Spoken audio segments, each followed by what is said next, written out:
Don't celebrate the white man's holiday. From black separatists on the sidewalk in Philadelphia. We're in a battle here in our country to preserve what white America started from the get. To a National Socialist in north central Pennsylvania. Do you believe that most of the evil in the world comes from Islam? Currently, absolutely. To an accused anti-Muslim group from Bucks County. Your NBC 10 investigators traveled to find what some call hate. According to the Southern Poverty Law Center, there's been a rise in hate groups since President Donald Trump's candidacy and election. Tonight, investigative reporter Mitch Blocker met face-to-face with the leaders of those groups. Hands on the wall? Yes, preservation part from. Okay. Before we can meet the leader of the Israelite School of Universal Practical Knowledge at its Upper Darby headquarters, we meet his security. Once inside, we get his thoughts on President Trump. For many years, there's a lot of black people who didn't realize how deep the racism of white America was.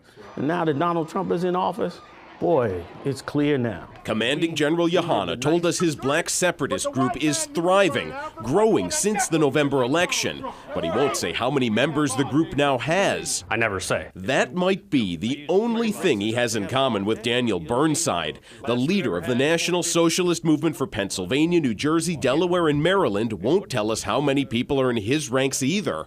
But he tells us in Trump, his movement feels like it has a voice. I chose not to back him and not to breathe his name until he was elected because I didn't want to cause him damage. That's how bad I wanted him in there. What the Trump campaign and now the Trump presidency have done, in effect, is to normalize or legitimize a lot of the views of these groups. The Southern Poverty Law Center calls Yohanna and Burnside's organizations hate groups, an accusation both men deny.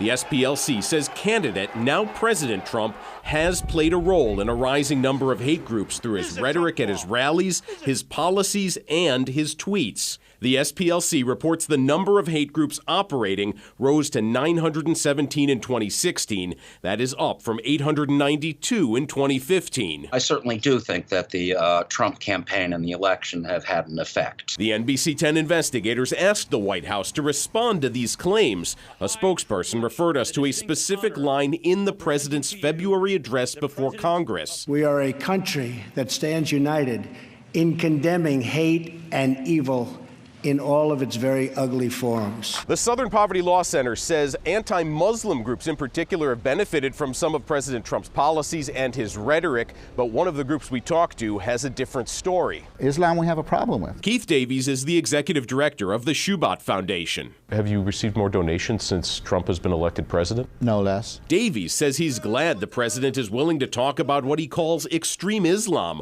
but theorizes far-right supporters now don't think his group goes far enough. Davies insists his organization is not a hate group. Still, the Southern Poverty Law Center has the Shubat Foundation on its list of hate groups, a list that got longer in 2016. We are within 100 groups of the highest count we have ever had in some 30 years of counting. For the investigators, I'm Mitch Blocker, NBC 10 News.